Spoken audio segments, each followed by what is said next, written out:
আমার মোয়াক্কেলা জনাব মোহাম্মদ আব্দুস শুকুর আপনার দৃষ্টি আকর্ষণ করছি। কক্সবাজার জেলার কচ্ছবিয়া গিলাতলী নিবাসী জনাব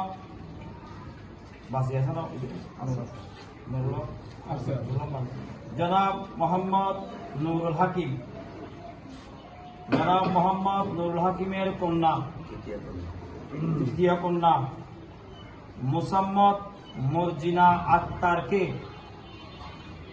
2.5 লক্ষ টাকা দেন মহদ্দার্য করে 50,000 টাকা উসুলে ইসলামী শরীয়ত মতে প্রিয় রাসূল সাল্লাল্লাহু আলাইহি সাল্লাম সুন্নাত তরিকা মতে হাজরানে মজলিসের উপস্থিতিতে নিকাহনামার সাক্ষীগণের স্বাক্ষর ভিত্তিতে আজ তারিখতে আপনাকে সুপর্দ করা গেল। বলুন কবুল। কবুল করিলাম। জনাব মোহাম্মদ আব্দুস শুকুর আপনার দৃষ্টি আকর্ষণ করছি। কক্সবাজার জেলার রামু থানার কচ্ছবিয়া গিলাতলী নিবাসী জনাব মোহাম্মদ নুরুল হাকিমের তৃতীয় কন্যা মোসাম্মদ মর্জিনা আক্তারকে 2.5 লক্ষ টাকা দেন মোহর ধার্য করিয়া 50,000 টাকা উসুলে ইসলামী শরীয়ত মতে প্রিয় রাসূল সাল্লাল্লাহু আলাইহি সাল্লাম সুন্নাত তরিকা মতে হাজরানে মজলিসের উপস্থিতিতে নিকাহনামার সাক্ষীগণের স্বাক্ষর ভিত্তিতে আজ তারিখতে আপনাকে জৌজিয়াতে সুপর্দ করা গেল। বলুন কবুল করিলাম।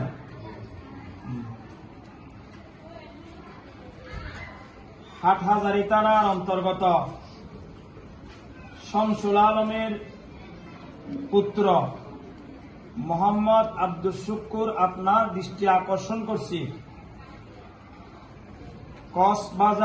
কক্সবাজার জেলার রামু থানার কচ্ছবিয়া গিলাতলী নিবাসী জনাব মোহাম্মদ নুরুল হাকিমের তৃতীয় কন্যা মোসাম্মদ মর্জিনা আক্তারকে 2.5 লক্ষ টাকা দেন মোহর ধার্য করিয়া 50,000 টাকা উসুলে ইসলামী শরীয়ত মতে প্রিয় রাসূল সাল্লাল্লাহু আলাইহি সাল্লাম সুন্নাত তরিকা মতে হাজরানে মজলিসের উপস্থিতিতে নিকাহনামার সাক্ষীগণের স্বাক্ষর ভিত্তিতে এই মাহে রবিউল আউয়াল শরীফে সাক্ষী রেখে আজ তারিখতে আপনাকে নিকাহ দেওয়া গেল। বলুন কবুল।